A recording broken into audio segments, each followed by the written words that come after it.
Hello,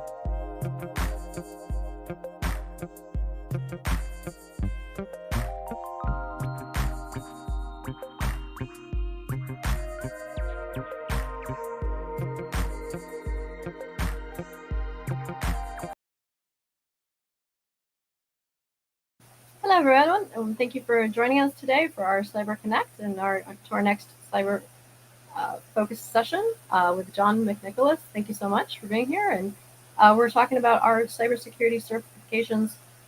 Worth it. Looking forward to hearing what you have to say. Yeah, thank you both, Francesca and Philippa. I just want to say thanks for putting this together. This is a great resource. I had some people already reach out to me on LinkedIn, and I actually saw some people I've been involved with organizations in the chat.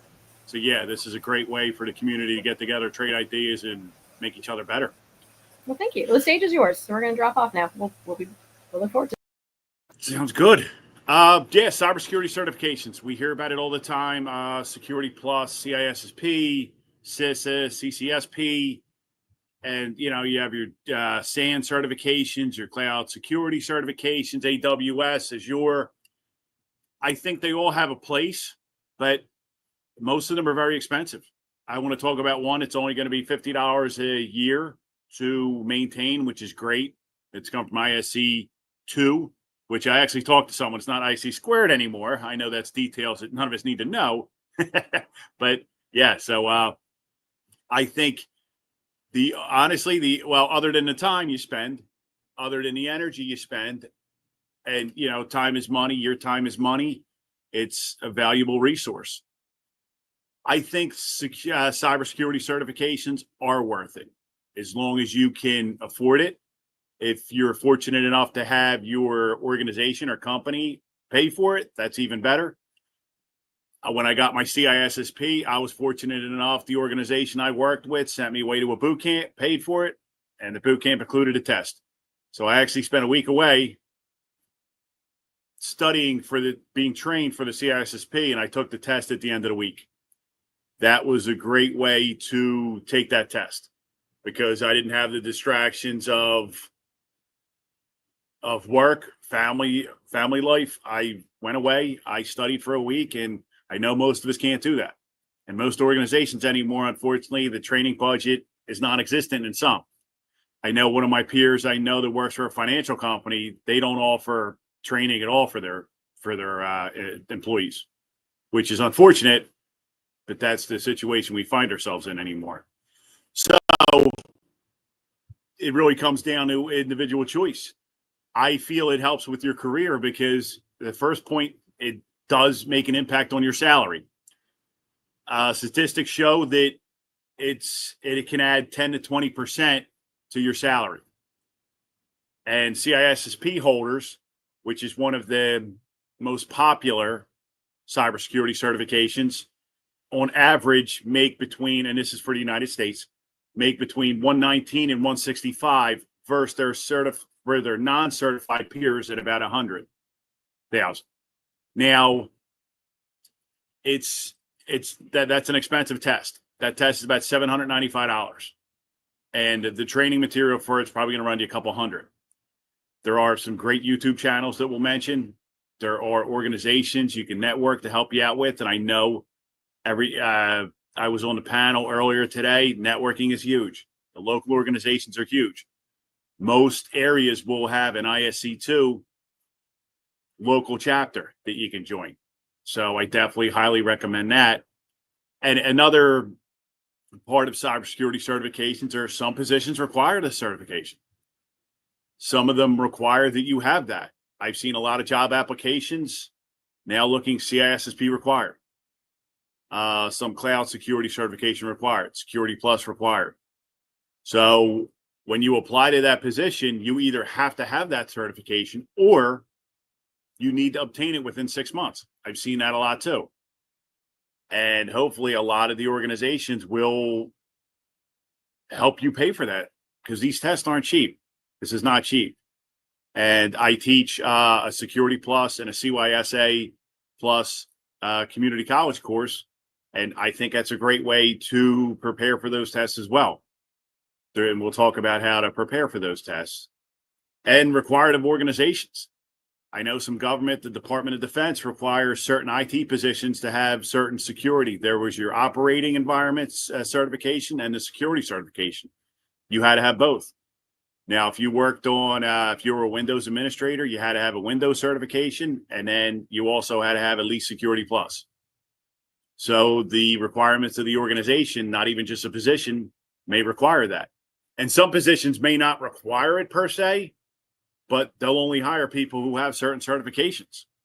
And I would hate to see a qualified individual not get the job because they didn't have a certification. I definitely think they help. And we'll talk about a little more about some of the certifications that are popular available. Security Plus, it's CompTIA. I feel that this is a great it teaches you the security fundamentals. It goes over the security fundamentals. I'm a really big fan of this.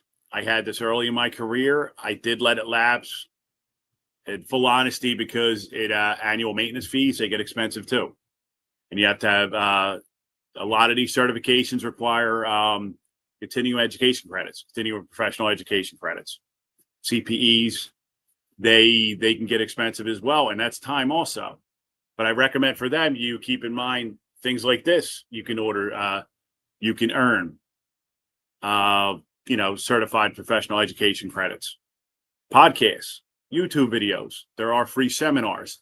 The Cloud Security Alliance, CSA, they're a great resource. They have a lot of free seminars. They had one on non-human entities that was great, just talking about, APIs and the automation and how you secure that. Because we have to look at that. I'm a big fan of automation, but we have to do it properly. Another great cert for those possibly in the first half, beginning of their cybersecurity career. This one's new. This one's come out in the last year or two, I'd say. This is the ISC2 certified in cybersecurity. There are no formal prerequisites for this. It is a free exam as of now. It is free, but after passing the test, you will need to pay a $50 annual maintenance fee to ISC2. So keep that in mind with these certifications, which does make it costly. I've been in organizations that paid for them. I've been that haven't. I have my CISSP, my CISA, my CEH. I have to pay annual maintenance fees on them yearly. I don't want to lose those tests, especially with the CISSP. That's a very difficult test. I do not want to take that test again. So I make sure to stay up with the annual requirements. I want to look at the test. Yeah, definitely agree with the certifications are critical. Do certifications primarily open doors for entry-level roles, or do they continue to add significant value as professionals advance in their career? I'd say both. That's a great question, because I think it does open doors. Because unfortunately, I've said this many times, and this is how I feel like this is where we are in the cybersecurity IT industry, for that matter. I've been in the field for 22 years. Those coming into the field are newer to the field, let's say. They have to be better than we were 20 years ago. It's unfortunate, but you see a lot of these organizations, a lot of these job openings, it's an entry-level position, but they're looking for 5 years experience. It's contradictory because they're only going to pay you for entry level, but it's harder. It's harder, and these certifications will help you clear one of those hurdles in the hiring process. So something like Security Plus, if I was interviewing candidates, and I was down to 2 candidates, and they matched up real well, they were very similar. If one had Security Plus and one didn't, I'm probably going to go with the one that had Security Plus. So yeah, I would say certifications do open doors for entry-level roles. Absolutely. Carney, that's a great point. Yep. And add significant value in a career. Absolutely. I talked to one individual last week that said he got a $20,000 raise when he got a CISSP. I don't know if you see that in today's climate. I know that companies are kind of pulling back. I don't think salaries are as great as they used to be. But the certifications, I feel really do help. And then another good certification is, and there's many certifications. So please, if you have any questions about any one of them, I can speak on some of them I can't. But definitely some in the cybersecurity area, I have a lot of experience with. I've worked with people who have them. I've had them from time. I've had a few of them. Another good one is a certificate of cloud security knowledge. This is from the Cloud Security Alliance. They're a well-respected group. There's no formal prerequisites. This is currently $445. This is open book. So that's nice too. I mean, you still have to prepare for the information. You're not going to have enough time you're not taking this test right away without studying. But I like the way it's no formal prerequisites, because that's great for entry level. Some of these, and we'll talk about the next one, the Certified Information Security Auditor, you need 5 years experience in IT audit controls, assurance, or security within the past 10 years. So you're not able to obtain this certification unless you've had 5 years. So this is where it advances you in your career, a certification like that. Another question, good question from the chat. Is it generally better for a beginner to invest in a cybersecurity degree, a well-recognized certification, or practical hands-on experience in projects, or some combination? 100% combination, if possible. Now, if you're in the field, I hope an organization would allow you to, they support you a little bit to pay for some education. So maybe you're in the field, you don't have your bachelor's yet, you can work towards that. And a lot of these classes now, you can take classes in college. You can take a Security Plus class. Some classes pay for the certification, some don't. I know at the community college I teach at, the one class did pay for your AWS practitioner. That was included. It's a $100 exam, but it was included in tuition of the class. That's a great way to do it. Now, I would really look at it like, if you're in the field, look to get those certifications, some of them, if you can. If your organization pays for it, it's a no-brainer, especially if they pay for the training, in my opinion. No-brainer. Because as you further go in your career, your next position, you're always looking. You're always advancing. You're always going to, I don't see anyone in our field having one position at one company, the same position for the next 5 years. I don't. I've been in 22 years. I've had 8 different positions, all in cybersecurity, from identity management, identity and access management, incident response, disaster recovery. Yeah, it's just, you're always going to change. So when you're in one position, you can get that certification, but maybe look at another one you want to do and look into that. And one of the latest certifications specifically I'll speak of is a Certified Information System Security Professional, CISSP. This one, you have to have 5 years of paid full-time work experience in at least 2 of the 8 CISSP domains. And those domains are such as security and risk management, access management. It's a $749 test. And this test is very difficult. The last I've had this certification since 2010. So it's been a while since I took that test.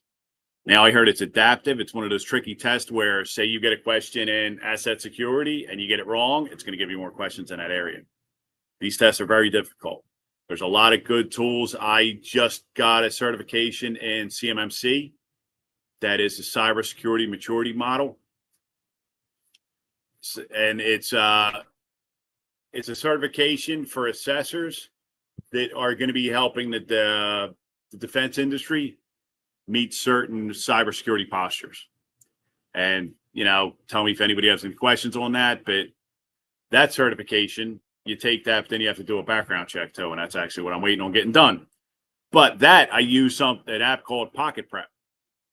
That was a great training tool because I work better with taking tests, and we'll talk about how to prepare for these tests.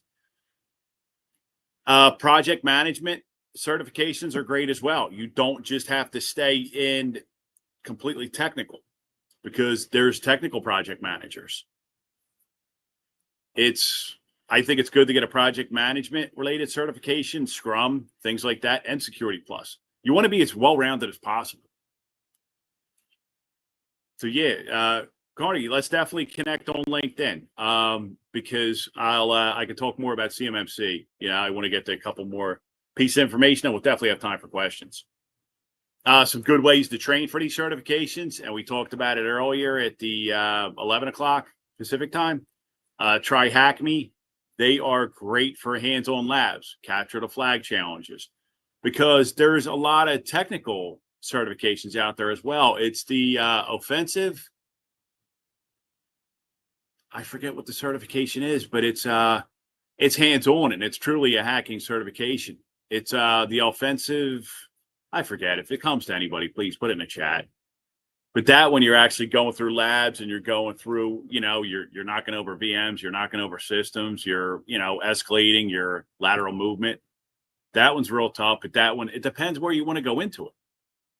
And TryHackMe has 500 free labs. It's got a free tier, so I definitely look into that. Thank you, Dries. OSCP. Yep, that's what I was thinking. There's also Cybrary. It's aligned with Career Path. It's got the certification prep, and it's not cheap. They have a premium version, but some could be up to $50 a month. I recommend you do this a month or two before you plan to take the certification, because they have kind of boot camps, classes targeted towards Security Plus, let's say, and then you can cancel it after you're done. Like Pocket Prep was, I think, $20 a month. That's not cheap. I only did it for a month right before my test. Udemy's great. 10,000 plus affordable courses. Cloud security, cert prep. The courses go from $10 to $20. Some of them monthly subscriptions, $14. And this information's current as of 2 days ago. So, prices change, as we all know, unfortunately. Popular YouTube channels for cybersecurity, Network Chuck, The Cyber Mentor, John Hammond, and Black Hills Information Security. And a lot of these you can put CISSP prep in YouTube, or even a search engine or AI. I use Notebook LM's incredible. If any of us on this any on this channel aren't aware of it, you can, because for the certification I just took, I uploaded some documents. I used Notebook LM and I created questions for myself. Create me 20 test questions based on this information. And the nice thing about Notebook LM, it reduces, not eliminates, but it reduces hallucinations. Whereas if you're just working with AI and Grok or ChatGPT, it can sometimes make things up.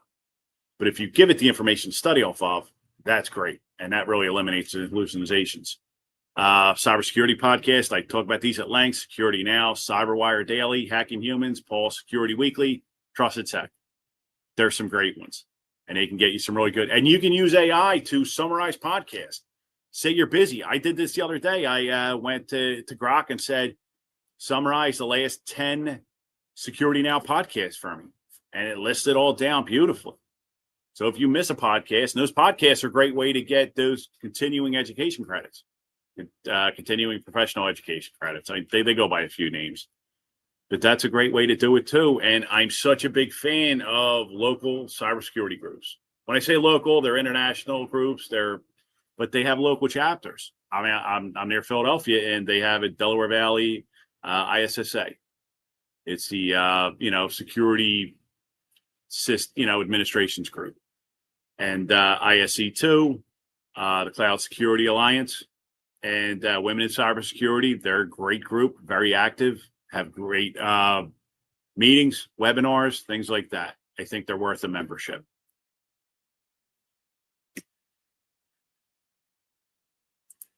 Yeah, so let me take a look at the does anybody have any questions on this? I think it's a combination of everything. I think it's as always is a multi-tier approach.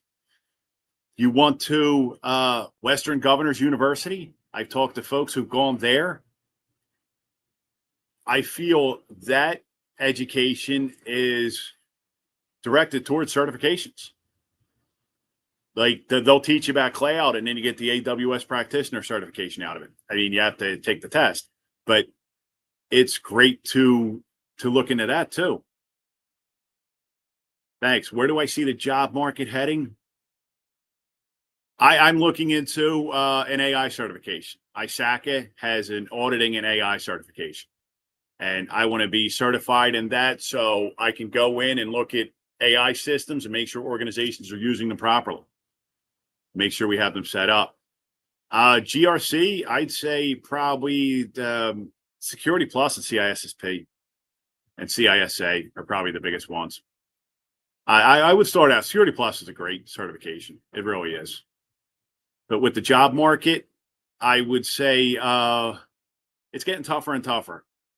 And I would try to get in the field, hopefully have some organization pay, and then you can take your college classes at night and get some security certifications as well. I love the idea that you go to a community college and it's, I don't know, $150 a credit, hopefully, something around there.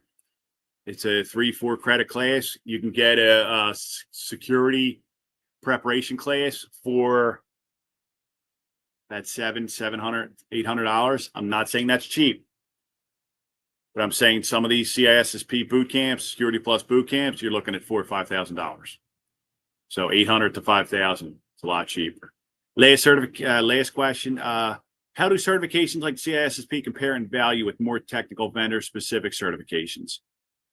That's a great question. Honestly, if I was working in AWS, I'd get an AWS cert. If I was working for the government in cybersecurity, I'd get a CISSP cert. It really depends what organizations you're going to and what job you want to get into, because the Department of Defense has a directive called 8140. It used to be 8570, and they required you to have a cybersecurity certification. And having the CISSP, it checked every box. Because if you had one of them, you could have this position or that position. Having a CISSP, you could become the chief information security officer for that organization, and your CISSP was met every requirement. And Dryce put a great one in. Certified in risk, that's a great one as well. That's I forget what that acronym means, but it's talking about risk management and handling risk, which is great. Another good point, if possible, go vendor agnostic, which certified and cloud security professional from ISC2. That's not AWS or Azure, Microsoft. That's talking about cloud in general. So that's nice. Sometimes you may want to go vendor specific. Sometimes you may not want to. It depends on what organization you want to work for and where you want to go. Well, everybody, I appreciate your time. I know we're coming up to the end of this, and please feel free to connect with me on LinkedIn. I'd love to continue the conversation because I do appreciate the certifications, but it's a balancing act. It really is, just like everything in life. So, yeah, good luck to everybody, and yeah, I'm more than happy to continue this conversation through LinkedIn. Thank you so much for being here. Absolutely. Appreciate you. Absolutely. Have a great day, everybody. You too. Bye. Thanks. Bye-bye.